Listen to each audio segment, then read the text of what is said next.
And our top story on this bulletin, well, 2 weeks from now, the US government could default if the White House and the Congress do not strike a deal. Joe Biden has been negotiating with top lawmakers for weeks now, but the deadline is fast approaching. In a few hours from now, the US president is all set to meet his Republican House Speaker, Kevin McCarthy. Stock markets and the financial world at large are hoping that a deal could be reached in time to avoid any global financial repercussions. And joining us now to discuss this further and to give us his perspective on what it really means for the overall US economy, for the markets, for investors and other emerging economies, we're now joined by Arnab Das, who's of course, the global market strategist, EMEA at Invesco. So, Mr. Das, thank you very much for joining us here on ET Now, on India Tonight. Now, first things first, this is a crisis of sorts and it's happening at a time when growth forecast of the country has been marked down several times. Inflation has been a concern. And now, experts are also claiming that the country could default on its debts. It really sounds dire, cataclysmic. I'll ask you to hold on for a bit because I have to give you some comments from top investment managers as well. So, fund mogul Stanley Druckenmiller has warned of a hard landing for the US economy. Janet Yellen has claimed that the country is teetering on the brink of an economic collapse. You tell us, what does it really mean for the US economy, the world, and we'll of course speak about the investors later on. Well, first, thanks for having me. I think it is, in some sense, it is dire. I personally, I don't think they're going to default.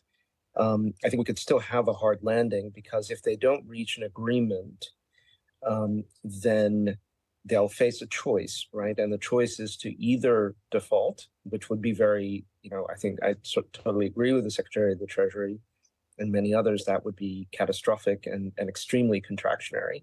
It could be catastrophic, could be very serious financial instability that results, or they would have to sort of keep the level of debt constant, pay the interest out of their revenues, and just compress non-interest spending. And that's how you could get a hard landing as well. So I think, it is coming down to the wire. The Treasury Secretary has repeatedly said that the so-called X date, when they can't, when they have sort of run out of room to do all the kind of measures, extraordinary measures, as they call them, that they're doing now, will occur on the 1st of June.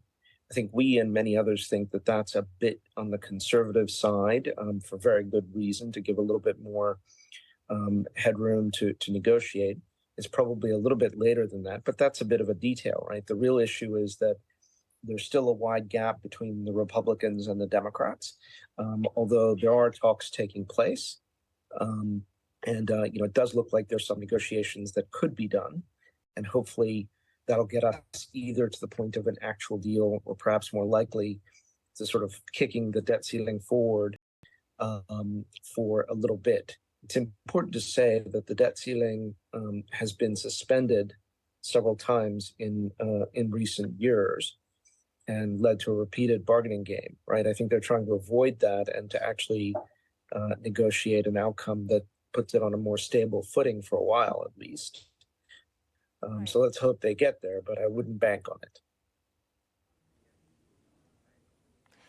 You wouldn't bank on that. You wouldn't bank on a last-minute deal. We'll come to that. But I think you raised a very important point about the entire crisis being very, very political in nature, and which is where I'll bring in Mr. P P Shukla, who's the former ambassador. So thank you very much for joining us here on ET Now. Your first comments.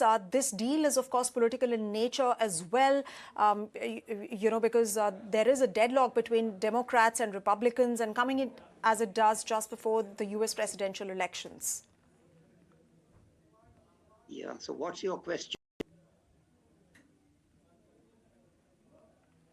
So your first comments on the debt ceiling crisis and it being political in nature. Oh, well, okay. Look, firstly, they've had debt ceiling crises pretty much from the early 1950s. So you would imagine that both sides would be pretty well acquainted with the problem and its possible solutions. That's number one. Number two, I agree, it is political, but I think firstly, there is time.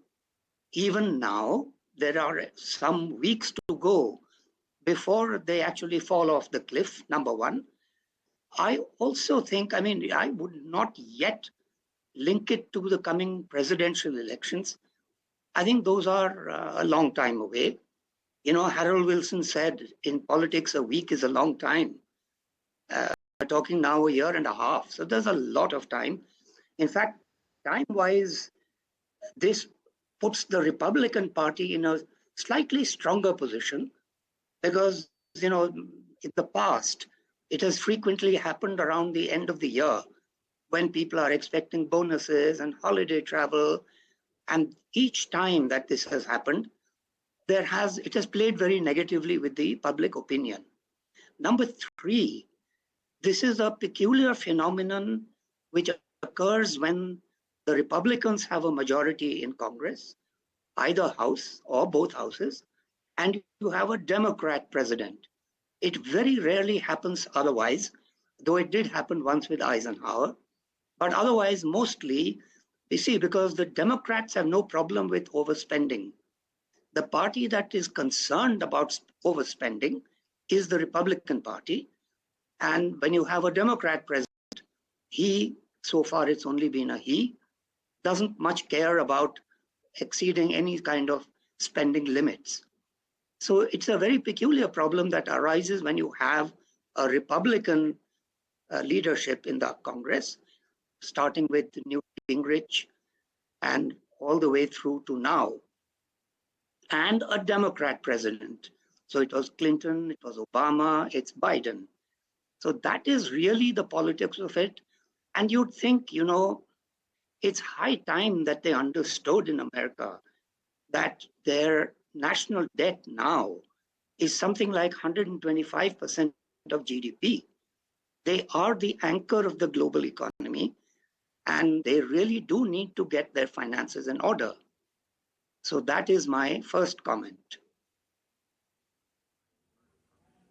Right. So they need to get their finances in order, and very, very rightly said, sir, because we have economists, in fact, top global financial institutions, marking down US's growth rate as well. There is an inflationary concern as well in the country. But coming back to you, Mr. Das, one would wonder why wasn't an alarm sounded earlier on this? A Moody's report that's recently come out is painting a pretty dystopian picture as far as this entire crisis is concerned, that it will trigger a global financial crisis.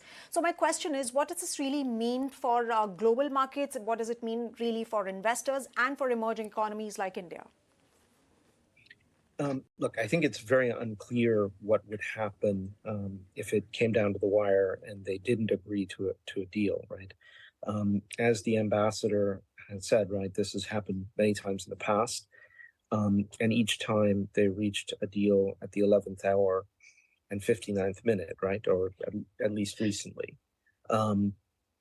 They've raised the debt ceiling, really without event for, I think, 80 times since 1917, which is when the debt ceiling was first introduced. Okay, so there's a long history of doing this without a lot of hue and cry. The problem arises because of the political polarization. I would, modify a little bit. I think the Republicans are minded to spend money as well, so I think they are interested in deficit financing availability. So I think both sides have a vested interest in avoiding a default. Now, if there were a default, there's a bit of a debate, right? Some people say it would be catastrophic. Other people say it would be treated as a technical default, a bit of a missed payment. It would clearly be a willingness issue because there's no dearth of demand for treasuries, especially now that interest rates have gone up and yields have gone up on the treasury debt. So it would really come down to a kind of willingness to pay, or willingness really to refinance and to fund the operations of the government. So I think there is a case to be made that if there were a technical, quote unquote, technical default, that would cause a very big risk aversion, I think, but not necessarily lead to a total catastrophe, although the risk of that would clearly have risen dramatically.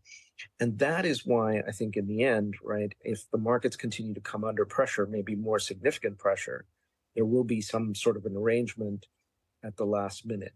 Now, you flashed up on the screen a number of these wheezes and gimmicks that people are talking about. the $1 trillion coin, the 14th Amendment, all of these kinds of ideas, right? So the 14th Amendment to the US Constitution, the Civil War Amendment, says that the validity of the public debt shall not be questioned. Now, you can read that to mean, as the people who are promoting the idea of issuing lots more debt, you can read that to mean that they can just issue the debt and it can't be questioned. But the Constitution also gives the right to make fiscal policy to the Congress, not to the president.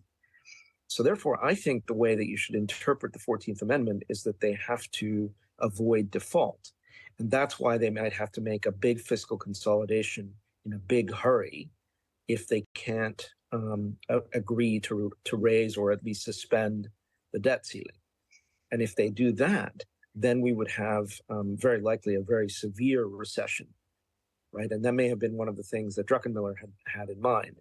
Now, I think if you have that very severe recession, because there's an enormous fiscal contraction of several percentage points of GDP in the US in a big hurry, that I think would cause a global risk off and emerging markets would suffer in that scenario. I think in the end, they're not going to do this because it's always worked against the Republicans when they've done this sort of thing of holding the government hostage and either having prioritization or budget sequestration, as they used to call it, a government shutdown in order to work this out. It's worked against their popularity. And for the recession to hit now, as the ambassador is saying, the election is still some distance off. So it's too early, perhaps, to really, pull this stunt right now. It may be better from that point of view to delay it until the end of the year or early next year in the election year.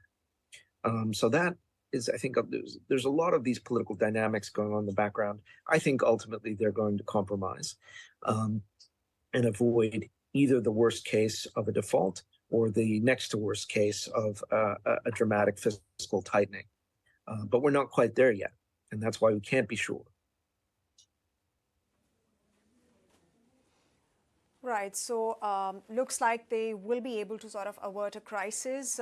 But talking about recession, Mr. Das, what is the eventuality of it, even if this gets resolved, and looking at other macros as far as the U.S. economy is concerned? Well, look, I think the Fed has been tightening. Federal Reserve, the U.S. Central Bank, has been tightening very aggressively for over a year now. It's pretty clear that it's coming to the end of that process. We've had some regional banking stress, as you know, and that's going to constrain the growth of credit, particularly in real estate and construction, commercial real estate and construction in many parts of the U.S. So we're clearly heading into a slowdown where inflation is already falling, growth is already falling. So there is the risk of a recession already in place. I would say, that's probably, if it were to happen, would probably be a mild recession. The fiscal cliff scenario could make it a much more severe recession. Again, another reason I think they'll avoid it. But so a mild recession, I think, could be fairly constructive for the world because, the U.S. clearly needs to slow down. Inflation needs to come off the boil. The labor market is a big part of that inflation story. It's by no means all of it, but it's some of it. And a slowdown or a mild recession, maybe a technical recession in that sense, would be enough to slow things down, bring the inflation rate back down, and kick off another renewed, perhaps longer, more sustainable expansion as we get out of all of this turbulence that's come from the pandemic and the war, and now potentially from the debt ceiling. Right, right. And Mr. Shukla, coming to you, final comments on, on this issue. And speaking straight, these political theatrics don't really suit the world's richest country. What are your final comments on this? Look, I do agree with what Mr. Das has been saying. I think both sides will come to some kind of compromise. It may well be a short-term compromise. See, last year's deficit, last financial year deficit in the US was $1.4 trillion. Now, they could agree on a temporary raise in the debt ceiling by something like $300 billion, so that they buy something like 3 months. in which to negotiate a more sustainable agreement. Because, the real problem here is that America has been spending more than it is taking in, both domestically and externally. And those two issues need to be fixed.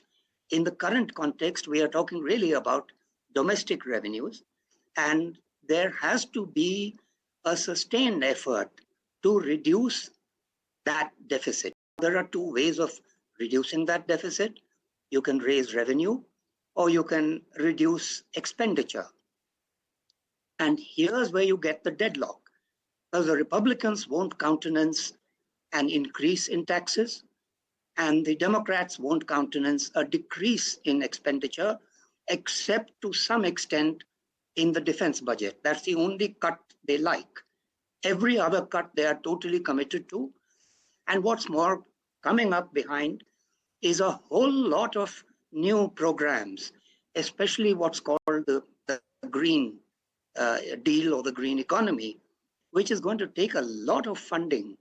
So they are not about to see any easy, early, or significant reduction in expenditure. So where does that leave the American economy? It's going to be a very hard call. I think ultimately, both sides are going to have to put their cases to the population and see how they feel about it, how they vote. So in that sense, what you are saying is absolutely right, because the background to everything that is happening now is that both sides are gearing up to a very, very tense election coming up in 2024. So you are absolutely right about that. And I think these may well be the early positionings that are going on between the two sides. And one side or the other is going to have to sell the idea of some pain for a lot of gain. Which side will do it better? We have to wait and watch. Only time will tell, like they say. And coming in as it does just ahead of the United States presidential elections, although there's still a lot of time before those elections really come in. But like Sir was mentioning, political posturing, early days, this is the time when all of that is happening. And on that note, thank you very much, gentlemen, for joining us here. We do hope that a deal is arrived at. It will have to be arrived at, like both the experts on the show mentioned. Moving on.